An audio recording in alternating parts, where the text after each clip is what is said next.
Hi guys. இந்த இந்த public exam பற்றி இப்போலாம் வந்து நிறைய நியூஸ் போயிட்டு இருந்துச்சு. இந்த 10th எக்ஸாம் 12th எக்ஸாம் இப்போ வந்து 5th ஸ்டாண்டர்ட் வைக்கணும் 8th ஸ்டாண்டர்ட் வைக்கணும் அப்படின்னு சொல்லிட்டுருக்காங்க. ஈவன் எனக்கு தெரிஞ்சு இந்த 12th ஸ்டாண்டர்ட் எக்ஸாமே கிட்டத்தட்ட யூஸ்லெஸ் கைஸ். ஏன்னா அது வந்து இந்த நீங்கள் இன்ஜினியரிங் காலேஜ் ஜாயின் பண்ணுற வரைக்கும் தான் அந்த சர்டிஃபிகேட் வந்து ஏதோ ஓரளவுக்கு யூஸ் ஆகும். அதுவும் கூட நீங்கள் வந்து இப்போ டொனேஷன் கட்டி ஏதோ ஒரு காலேஜில் போய் இன்ஜினியரிங்கு இல்லை வேறு ஏதோ ஒரு டிகிரி ஜாயின் பண்ணுறீங்க அப்படின்னா வந்து அந்த பேப்பருக்கு ஒரு வேல்யூவும் கிடையாது. நீங்கள் பாஸ் ஆயிருக்கீங்களான்னு மட்டும்தான் அதில் பார்ப்பாங்க, மற்றபடி எந்த ஒரு வேல்யூவும் கிடையாது. அண்ட் சரி, ஓகே, இந்த 12th வரைக்கும் நம்ம படித்ததில் வந்து என்னென்ன யூஸ் ஆச்சு லைஃபுக்கு அப்படின்னு சொல்லி பார்க்கலாம். அப்படின்ட்டு பார்க்குறப்ப மேக்ஸ், நிறைய மேக்ஸ் போட்டோம். அதுக்கப்புறம் தமிழ் படித்தோம், அதுக்கப்புறம் இங்கிலீஷு, அதுக்கப்புறம் ஃபிசிக்ஸ், கெமிஸ்ட்ரி, ஸோ இந்த மாதிரி நிறைய சப்ஜெக்ட்ஸ் படித்தோம். ஸோ இதில் இதெல்லாம் வந்து இப்போ ஆஸ் ஆஃப் டுடே இல்லை நான் வந்து காலேஜ் படிக்கிறப்பையும் சரி, ஒர்க் பண்ணுறப்பையும் சரி, இதில் இதெல்லாம் வந்து ரியலாக யூஸ் ஆகிருக்கு அப்படின்னு நீங்கள் பார்த்தீங்க அப்படின்னா வந்து மேக்ஸ் வந்து எனக்கு தெரிஞ்சு முக்கால்வாசி நேரம் வந்து ஒரு பேசிக் மல்டிப்ளிகேஷனு, டிவிஷனு, சப்ட்ராக்ஷன், அடிஷன், இது 4 தான் வந்து மெஜாரிட்டி டைம் யூஸ் பண்ணுறது. அண்ட் நான் ஈவன் ஒரு டிசைன் இன்ஜினியராக ஒர்க் பண்ணுறப்ப கூட, ஒரு கம்பெனியில் சிவில் டிசைன் இன்ஜினியராக ஒர்க் பண்ணுறப்ப கூட பார்த்தீங்க அப்படின்னா இந்த கால்குலஸும் சரி, டிஃபரன்ஷியல் கால்குலஸ், இன்டெக்ரல், இதெல்லாம் வந்து யூஸே பண்ணதில்லை. எனக்கு தெரிஞ்சு ஒரு 10 இயர்ஸ் கழிச்சு வந்து நான் படித்த இன்ஜினியரிங்கில் படித்த ஒரு மேக்ஸ் யூஸ் பண்ணேன் அப்படின்னா வந்து ஒரு ஃபோரியர் ட்ரான்ஸ்ஃபார்ம், அது வந்து ஒரு இமேஜ் ப்ராசஸிங் ரிலேட்டட் ஒரு வெப் டெவலப்மெண்ட்டோ மொபைல் ஆப் டெவலப்மெண்ட் ப்ராஜெக்ட் வந்துச்சு. ஸோ அதுக்கு வந்து ஃபோரியர் ட்ரான்ஸ்ஃபார்ம் யூஸ் ஆச்சு. ஸோ அப்போ வந்து நான் ரிவைஸ் பண்ணிட்டு அதை யூஸ் பண்ணுற மாதிரி ஒரு சுச்சுவேஷன் வந்துச்சு.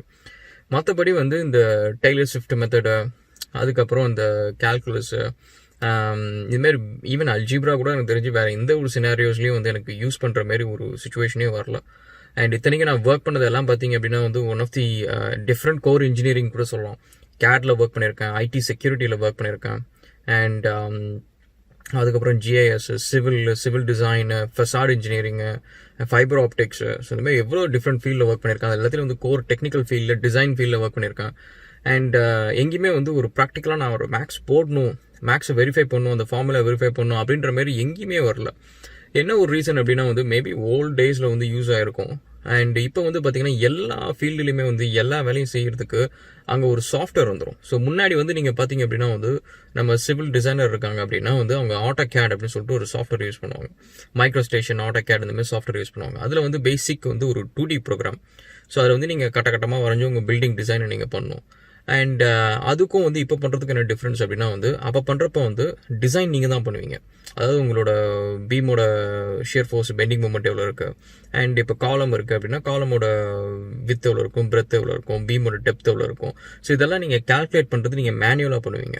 இப்போ எப்படின்னா வந்து இப்போ சாஃப்ட்வேர்ஸ் வந்து பார்த்தீங்கன்னா Revit, civil 3D, infra works, இந்த மாதிரி நிறைய இன்டெலிஜென்ட்டான சாஃப்ட்வேர்ஸ் வந்துச்சு. ஸோ அந்த சாஃப்ட்வேர்ஸில் வந்து ஈவன் இப்போ ஸ்டீல் டிசைன் எல்லாத்துக்குமே நீங்கள் பார்த்தீங்கன்னா சாஃப்ட்வேர்ஸ் வந்துச்சு. ஸோ அந்த சாஃப்ட்வேர்ஸில் நீங்கள் பெராமீட்டர் கொடுத்தா போடும். உங்களோட expected live load, dead load எவ்வளோ அப்படின்னு சொல்லிட்டு நீங்கள் கொடுத்தீங்க அப்படின்னா அது என்ன டைப் ஆஃப் பில்டிங்கு, அதோட கிளியரன்ஸ் என்ன, ரூஃப் ஹைட் என்ன, இந்த மாதிரி எல்லா டீட்டெயில்ஸும் கொடுத்துட்டீங்க அப்படின்னா அதுவே ஆட்டோமேட்டிக்காக வந்து ஒரு ஸ்டோரிக்கு டெப்த் வந்து ஒவ்வொரு பீமுக்கு எவ்வளோ இருக்கணும், அந்த பீமோட கான்கிரீட் மிக்ஸ் என்னென்ன இருக்கும் அப்படின்னு சொல்லிட்டு எல்லா டீட்டெயில்ஸ், ஈவன் ரீபார் டீட்டெயில்ஸ்லேருந்து எல்லாமே உங்களுக்கு வந்து அது கிளியராக சொல்லிடும். ஸோ நீங்கள் ப்ராக்டிக்கலாக பார்த்தீங்க அப்படின்னா ஒரு இடத்துல கூட நீங்கள் வந்து ஒரு ஷியர் ஃபோர்ஸோ, பெண்டிங் மூமெண்ட் கால்குலேஷன் பண்ணுறதோ, அதெல்லாம் சிவில் டிசைன், ஜென்ரலாக சிவில் இன்ஜினியர்ஸ் படித்தவங்க வந்து அதை பண்ணுவாங்க. ஸோ அந்தமாரி ஒரு ரீசனே இல்லை. அதெல்லாம் வந்து பார்த்தீங்க அப்படின்னா வந்து 4 வருஷம் சிவில் இன்ஜினியரிங்கில் திரும்ப படித்த ஒரு விஷயம் வந்து இந்தமாரி பேசிக் ஸ்ட்ரக்சரல் கால்குலேஷன்ஸ் இதெல்லாம். ஸோ அதுமாரி பண்ணுன்ற ஒரு சினாரியோ பார்த்தீங்கன்னா ரொம்ப ரேர். இப்போ வந்து சாஃப்ட்வேர்ஸ் வந்ததுக்கப்புறம் வந்து இட்ஸ் லைக் லிட்ரலி வந்து யூஸ்லெஸ் மாதிரி தான். So that is a thing. And சரி, ஓகே, இதாவது விடுங்க, மேக்ஸாவது விடுங்க, நம்ம வேறு என்ன இல்லை. இது பார்த்தீங்கன்னா இங்கிலீஷ் வந்து யூஸ் ஆச்சு கைஸ். பார்த்தீங்க அப்படின்னா வந்து இந்த 12th முடிச்சு college first year, second year, even 4th year வரைக்கும் நீங்கள் பார்த்தீங்க அப்படின்னா வந்து இங்கிலீஷ் பேசுகிற ஒரு இடமே கிடையாது, ஒரு பிளாட்ஃபார்மே கிடையாது. நான் எஸ்ஆர்எம்ல தான் படித்தேன். அங்கே ஓரளவுக்கு சும்மா பேசுகிற மாதிரி இருக்குமே தவிர ரொம்ப வந்து ஃப்ளூவெண்ட்டாக பேசுகிறதுக்கு ஒரு ரெக்குயர்மெண்ட்டே இருக்காது. ஏன்னா எல்லாருமே தமிழ் பேசுவாங்க. ரொம்ப ஃப்ளூவெண்ட்டாக பேசுகிறதுக்கான ரெக்குயர்மெண்ட்டே இருக்காது. ஸோ அதனால் ஸ்போக்கன் இங்கிலீஷ் அப்படின்னு நீங்கள் பார்த்தீங்கன்னா ரொம்ப ஆவரேஜ் தான். அதுக்கப்புறம் இந்த சதர்லாண்ட் இந்த மாதிரி பிபிஓவில் வேலை செஞ்சதுனால வந்து ஓரளவுக்கு இங்கிலீஷ் அதுக்கப்புறம் வர ஆரம்பிச்சிருச்சு, விச் இஸ் ஈஸி. ஆனால் ஒரு விஷயம் என்னென்னா இங்கிலீஷில் வந்து கிராமர் வந்து நல்லா ஸ்ட்ராங்கான ஃபவுண்டேஷன். எங்கள் அப்பா நல்லா சொல்லி கொடுத்தாரு. அதுக்கப்புறம் வந்து படித்த ஸ்கூலில் எல்லாத்துலேயுமே வந்து நல்லா சொல்லிக் கொடுத்தாங்க, நல்லா டீச்சர்ஸ் இருந்தாங்க. அண்ட் அதனால் வந்து இங்கிலீஷோட பேஸ் ஃபவுண்டேஷன் நல்லா இருந்துச்சு. இந்த கிராமட்டிக்கலாக வந்து பார்த்திங்க அப்படின்னா வந்து நிறைய மிஸ்டேக்ஸ், சில்லியாக இருக்கிற மிஸ்டேக்ஸ் வந்து இது அதிகமாக பண்ணதில்லை. ஸோ அதனால் நம்ம அதுக்கப்புறம் ஸ்பீக் பண்ணுறப்போ வந்து பார்த்திங்க அப்படின்னா வந்து அதெல்லாம் வந்து இன்கார்பரேட் பண்ணிக்கிட்டோம். லேர்ன் பண்ண கிராமர் எல்லாமே வந்து இன்கார்பரேட் பண்ணிக்கிட்டோம். ஸோ லாங்குவேஜ் வந்து ஓரளவுக்கு டீசெண்டாக இருந்துச்சு. ஸோ அதனால் ஐ வுட் சே இங்கிலீஷ் வந்து நிஜமாக யூஸ்ஃபுல். ஏன்னா அதுக்கப்புறம் நான் ஒர்க் பண்ணது வந்து பிபிஓவில் ஒரு 1 year 1.5 years இருந்தேன். அதுக்கப்புறம் இங்கே ஆஸ்திரேலியா வந்தேன். ஆஸ்திரேலியாவில் இத்தனை வருஷம் இருந்திருக்கேன். ஸோ இதுக்கு எல்லாத்துக்கும் வந்து தேவை இங்கிலீஷ். ஸோ அதனால் இங்கிலீஷ் வந்து I would say useful. And next வந்து தமிழ். ஸோ தமிழ் வந்து எப்படின்னா நல்ல வேலை அதை நான் எடுத்தேன். ஸோ நான் ஒருவேளை இந்த ஃப்ரெஞ்சு கிஞ்சி எடுத்திருந்தேன் அப்படின்னா வந்து மேபி ஃப்ரெஞ்ச் தெரிஞ்சிருக்கும், பட் வந்து தமிழ் தெரியாமல் போயிருக்கும். ஸோ அது வந்து நல்ல வேலை நான் தமிழ் எடுத்தேன் அப்படின்னு தான் சொல்லணும். ஒரு ரீசன் என்ன அப்படின்னா வந்து தமிழில் ஒன்றும் பெரிய புலவர்லாம் கிடையாது. ஆனால் ஜென்ரலாகவே வந்து இந்த லாங்குவேஜ் பேசுகிறப்பே வந்து நீங்கள் பார்த்தீங்க அப்படின்னா வந்து நம்ம எத்தனை வருஷம் 12 வருஷம் வந்து தமிழ் படித்து இவங்க கூட பார்த்தீங்கன்னா தமிழில் வந்து நம்மளுக்கு ஒரு கான்ஃபிடென்ஸே வராது. ஐயோ நம்மளுக்கு வந்து ஒரு புலியாயிடுவோம் அப்படின்ற மாதிரி ஒரு கான்ஃபிடென்ஸே வராது.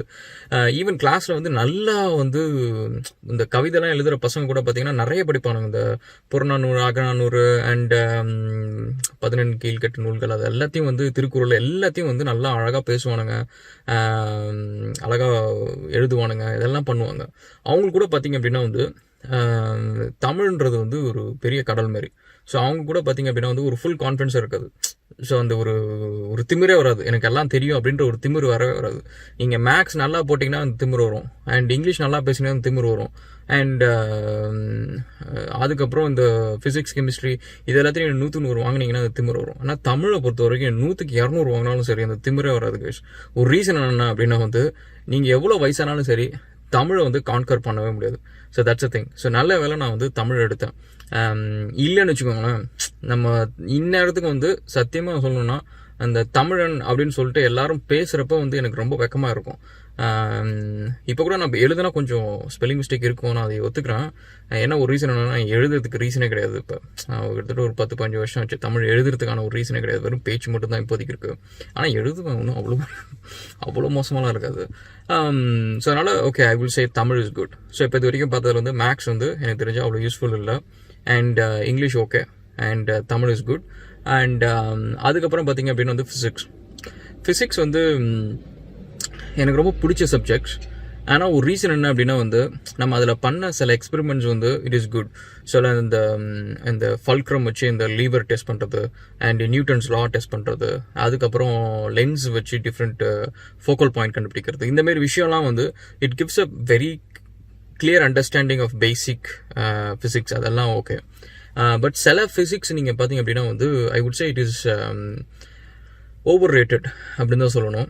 ஸோ ஏன்னா அதெல்லாம் வந்து சிலபஸில் வந்தது வந்து இன்ஜினியரிங்லேயும் எனக்கு பெருசாக அதுக்கப்புறம் யூஸ் ஆகலை, அண்ட் அதுக்கப்புறம் லைஃப் லாங் வந்து அது ரொம்ப பெருசாக யூஸே ஆகலை.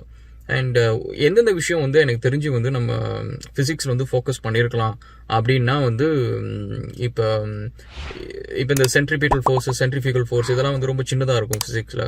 மற்ற சப்ஜெக்ட்ஸ்லாம் வந்து பெருசாக இருக்கும். மேபி அதை கொஞ்சம் நிறைய ஃபோக்கஸ் பண்ணியிருக்கலாம். அதுக்கப்புறம் வந்து எனக்கு இன்ஜினியரிங்கில் வந்து எனக்கு தெரிய வேண்டிய ஃபிசிக்ஸ் எல்லாத்தையும் வந்து அவங்க சொல்லி கொடுத்துருந்தாங்க. இந்த shear force, bending moment. So அந்தமாரி வந்து இப்போ ஏன்னா மெக்கானிக்கல் இன்ஜினியரிங்க்கும் வந்து சிவிலுக்கும் வந்து தான் வந்து ஜென்ரலாக வந்து ஃபிசிக்ஸ் வந்து நிறைய யூஸ் ஆகும். எனக்கு தெரிஞ்ச எலக்ட்ரானிக்ஸில் என்ன ஃபிசிக்ஸ் வச்சு பண்ணுவாங்கன்னு தெரியாது.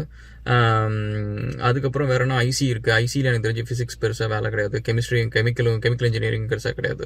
எனக்கு தெரிஞ்ச வேறு எந்த ஃபீல்ட்லேயும் வந்து அவ்வளோ பெரிய ஃபிசிக்ஸ் இம்ப்ளிமெண்டேஷன் இருக்காது. ஸோ சிவில், மெக்கானிக்கல் இந்தமாரி ரொம்ப கோர் இன்ஜினியரிங் மட்டும்தான் இருக்கும். அண்ட் அதனால் வந்து எனக்கு தெரிஞ்சு அவங்க இந்த +2 எப்படி இருந்தாலும் வந்து ஃபிசிக்ஸ் யூஸ் பண்ண போகிற கோர்ஸ் கேண்டிடேட்ஸ் நீங்கள் பார்த்தீங்க அப்படின்னா வந்து இந்த 4-5 ஃபீல்டில் போகிறவங்க மட்டும்தான். மற்றவங்க யாருக்கும் வந்து ஃபிசிக்ஸ் அவ்வளோ தேவையே கிடையாது. அப்படி இருக்கிறப்ப அந்த ஃபிசிக்ஸ் வந்து அவங்க அந்த இன்ஜினியரிங் அலைன் பண்ணி வச்சாலே போதும். ஈவன் மற்றவங்களுக்கும் பயங்கர பெனிஃபிட்டாக இருக்கும். ஏன்னா அது எல்லாமே ப்ராக்டிக்கல் ஃபிசிக்ஸாக இருக்கும், and which every one can understand. யாராவது ஒருத்தங்க வீடு கட்டினா கூட அந்த விஷயம் புரியும் அவங்களுக்கு. So which is good. So அந்த விஷயத்தில் வந்து ஐ சே ஃபிசிக்ஸில் அந்த ஒரு சேஞ்ச் இருக்கணும் அப்படின்னுவேன்.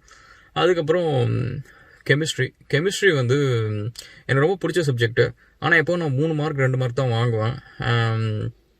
அது என்னன்னு தெரில, என்ன ராசியோ தெரில. ஆனால் ரொம்ப பிடிச்ச சப்ஜெக்ட் கைஸ். நீங்கள் பார்த்தீங்க அப்படின்னா வந்து அந்த டைம் வந்து இந்த பீரியோடிக் டேபிள் வந்து நான் 106 எலிமெண்ட்டையும் சொல்லுவேன். இந்த hydrogen, helium, lithium, beryllium, boron, carbon, nitrogen, oxygen, fluorine, neon. So அதுமாரி வந்து கிட்டத்தட்ட 106 எலிமெண்ட்டையும் சொல்லுவேன் பீரியோடிக் டேபிளில். இப்போ கூட மனப்பாடம் பண்ண சொல்லலாம். ஸோ அது ஆக்சுவலி பார்த்திங்க அப்படின்னா எனக்கு இந்த ஃபார்முலாஸ் எழுதுறது, அந்த ஈக்குவேஷன் டேலி பண்ணுறது, அது எல்லாமே ரொம்ப பிடிக்கும். கெமிஸ்ட்ரியை பொறுத்தவரைக்கும் ரொம்ப பிடிக்கும். அந்த எக்ஸ்பெரிமெண்ட் சால்ட் அனாலிசிஸ் கூட ரொம்ப பிடிக்கும். பட் ஃபார் சம் ரீசன் வந்து எப்பவுமே கெமிஸ்ட்ரியில் நான் ஃபெயில் ஆகிடுவேன். ஸோ எப்பவுமே ஒரு 3 மார்க் 4 மார்க் தான் வாங்கிட்டு இருப்பேன். அண்ட் அதுக்கப்புறம் வந்து கெமிஸ்ட்ரி வந்து எனக்கு தெரிஞ்சு யூஸே ஆகலை. இந்த ஹாரி பாட்டர் படம் பார்க்குறப்ப இந்த ஹாரி பாட்டர் வந்து அவன் அந்த கிளாஸ் தான் போவான். ஆறான்ற ஒரு கிளாஸ் தான் நினைக்கிறேன், ஆறாக்குள்ள அது ஒன்று, அந்த கிளாஸ் தான் போவான். ஸோ அப்போ தான் வந்து சரி ஓகே அதெல்லாம் பார்த்த ஞாபகம் இருக்குது, இந்த டெஸ்ட் டியூப் இதெல்லாம் அப்படின்ட்டு தோணும். மற்றபடி வந்து கெமிஸ்ட்ரி வந்து எனக்கு தெரிஞ்சு வேறு எந்த இதுக்கும் எனக்கு யூஸ் ஆகலை, இன்ஜினியரிங் எதுக்கும் யூஸ் ஆகலை. அண்ட் நெக்ஸ்ட்டு வந்து ஜியாகிரஃபி ஹிஸ்ட்ரியெல்லாம் ஓகே. ஸோ அதெல்லாம் வந்து ஓகே. பட் ஹிஸ்ட்ரி நீங்கள் பார்த்தீங்க அப்படின்னா வந்து நம்ம எல்லாம் முகல் கிங்ஸை பற்றி படிக்கிறோம், எல்லாமே invaders which is all okay. But நம்ம தமிழ் கிங்ஸை பற்றி எதுவுமே இருக்காது. ஸோ சிவாஜி, சத்ரபதி சிவாஜி பற்றி எதுவுமே இருக்காது. தமிழ் கிங்ஸ் பார்த்தீங்கன்னா எதுவுமே இருக்காது. ராஜராஜ சோழனை பற்றி ஒரு பேஜ் என்னமோ தான் இருக்கும். அதுக்கப்புறம் ராஜேந்திர சோழன் அதெல்லாம் பற்றி ரொம்ப கம்மியாக தான் இருக்கும். அதுக்கப்புறம் வேலுநாச்சியார், மாதிரி நிறைய ராஜா பற்றி எதுவுமே இருக்காது. At the end of the day வந்து ஹிஸ்ட்ரி புக்ஸை பொறுத்த வரைக்கும் ஒரு விஷயம் வந்து கிளியராக இருக்கணும் கைஸ். அதாவது ஹிஸ்ட்ரி அப்படின்னு ஒரு சாப்டர் நம்ம படிக்கிறது வந்து சும்மா வந்து நான் ஒரு 100 பேரை கொண்டேன், நான் 200 பேரை கொண்டேன், நான் அந்த இது ஆண்டேன், இந்த இது ஆண்டேன், அதெல்லாம் வந்து இப்போ எனக்கு தெரிஞ்சு பெரிய விஷயம் கிடையாது கைஸ். அது என்னென்னா ஒரு படத்தை சொல்லியிருப்பாங்க, இந்த நெப்போலியன் படம், ஒரு படத்தில் என்ன ராஜா ராஜா ராஜான்னு சொல்கிறீங்க, என்ன 4 பேருக்கு சோத்தை போட்டு சண்டைக்கு அமுச்சு விட்டு உட்காந்துருந்தவங்க தானே நீங்கள் ராஜா, அப்படி இப்படின்ட்டு ஏதோ ஒன்று சொல்லுவாங்க. Which is true. நீங்கள் பார்த்தீங்க அப்படின்னா வந்து எந்த ராஜாவுமே வந்து கோயில் கட்டினாரு, குளத்தை வெட்டினாரு அப்படின்னு தான் இருக்க தவிர யாருமே வந்து ஸ்கூல் கட்டினாரு அண்ட் மக்களை படிக்க வச்சாங்க, குழந்தைங்களை படிக்க வச்சாங்க, எல்லா ஜாதிக்காரங்களையும் படிக்க வச்சாங்க அப்படின்னு சொல்லிட்டு எந்த ஹிஸ்ட்ரி புக்ஸ்லுமே இல்லை. ஸோ நம்மளுக்கு ஹிஸ்ட்ரி புக்ஸ் என்ன சொல்லணும் அப்படின்னா வந்து ஓகே இவங்கெல்லாம் ராஜா, ஓகேப்பா தமிழ்நாட்டில் இத்தனை ராஜா இருக்காங்க, ஆந்திராவில் இத்தனை ராஜா, நார்த் இந்தியாவில் இத்தனை ராஜா இருந்தாங்க, இத்தனை ராஜா வந்து இத்தனை பேரை கொன்னாங்க, இத்தனை பேரை கொன்னதுக்கப்புறம் வந்து இத்தனை இடத்த வந்து ஆக்கிரமிச்சாங்க, இத்தனை பேலஸ் கட்டினாங்க, இவ்வளோ சொகுசாக இருந்தாங்க, இத்தனை பொண்டாட்டியை கட்டினாங்க, எல்லாம் ஓகே. அண்ட் இதெல்லாம் சொல்லி முடிச்சுட்டு நீங்கள் பார்த்தீங்க அப்படின்னா வந்து இவ்வளோ பெருசாக வாழ்ந்த ராஜாவும் இவ்வளோ சீரும் செழிப்புமாக இருந்த ராஜாவும் வந்து கடைசியில் போகிறப்ப ஒன்றும் கொண்டு போகல. ஸோ அதனால் வந்து நீங்கள் இந்த ஹிஸ்ட்ரி புக்ஸ்லாம் படிக்கிறீங்க, இவ்வளோ ராஜாவை பற்றி படிக்கிறீங்க, நீங்கள் பார்த்தீங்கன்னா அவ்வளோ எல்லாம் வச்சுருந்தவங்களும் எதுவும் கொண்டு போகல. ஸோ அதனால் வாழ்கிறப்ப நம்ம இருக்கிற நாள் வந்து சந்தோஷமாக இருக்கணும். மற்றவங்களை தேவையில்லாமல் இந்தமாரி மற்ற ராஜா மாரிலாம் வந்து கொண்டுட்டுலாம் இருக்கக்கூடாது, எல்லோரும் ஒன்றா இருக்கணும் அப்படின்ற ஒரு விஷயத்த சொல்லலாம். அதுக்கப்புறம் நீங்கள் பார்த்தீங்கன்னா பாருங்கள் இவ்வளோ சுற்றி அறிஞர்கள், சயின்டிஸ்ட்டு எல்லாத்தையும் வச்சுக்கிட்டு இருக்கிற ராஜாவே பார்த்தீங்க அப்படின்னா வந்து ஒரு ஸ்கூல் கட்டல, எல்லாம் வந்து கோயில் கட்டினாங்க, குளத்தை கட்டினாங்க, பட் ஸ்கூல் யாருமே கட்டலை. ஸோ இதெல்லாம் நம்ம கற்றுக்கணும். ஸோ அவங்களுக்கு வந்து அந்தளவுக்கு தெரியல, பட் இனிமேல் வர ஜென்ரேஷன் வந்து கொஞ்சம் அட்வான்ஸ்டாக யோசிக்கணும் அப்படி இப்படின்ட்டு. நம்ம ஹிஸ்ட்ரியை பொறுத்தவரைக்கும் அதாங்க இவங்க பண்ண இது வரைக்கும் முன்னாடி நடந்த விஷயத்தில் நல்லது இத்தனை விஷயமா, கெட்டது இத்தனை விஷயமா, இந்த கெட்டதுலேருந்து நம்ம என்ன கற்றுக்கிட்டோம், இவ்வளோ தான் ஹிஸ்ட்ரி. ஸோ அதை சொல்லிக் கொடுக்கல, விச் இஸ் ஓகே. அண்ட் இதெல்லாம் ஓகே. அதுக்கப்புறம் இந்த லேப்லாம் இருந்துச்சு, அது ஆக்சுவலி ஒரு இம்பார்ட்டண்ட்டான இன்சிடென்ட். என்னோட 10th லேபுக்கு நான் ப்ராக்டிக்கல் எக்ஸாமுக்கு வந்து நான் போக மறந்துட்டேன். காலையில் நான் நினச்சேன் சரி மத்தியானம் நினச்சிட்டு இருந்தேன், பாட்னி லேப் அது practical exam, public exam. So மத்தியானம் எக்ஸாம்னு நினச்சிட்டு நான் காலைல உட்காந்து ஏஜ் ஆஃப் எம்பையர்ஸ் 3 விளாண்டுருந்தேன்.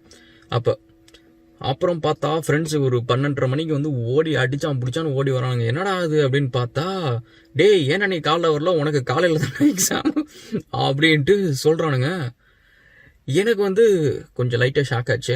பட் இருந்தாலும் அப்போ எனக்கு உடனே டக்குன்னு ஒரு பிளான் பி போட்டேன். ஓகே சரி ஓகே நம்ம ஏதோ ஒரு கடையாக போட்டு உட்கார வேண்டியது தான், அவ்வளோதான் நம்ம படிப்புலாம் முடிஞ்சு போச்சு அப்படின்ட்டு பிளான் பண்ணிட்டு சரி இருந்தாலும் நம்ம ஒரு அப்பாவி முகத்தை வச்சுட்டு ஒரு சீனை போட்டு பார்ப்போம் அப்படின்னு சொல்லிட்டு அங்கே போய் பிரின்ஸிபல்ட்டெலாம் பேசினோடனே அதுக்கப்புறம் மத்தியானம் உட்கார வச்சாங்க.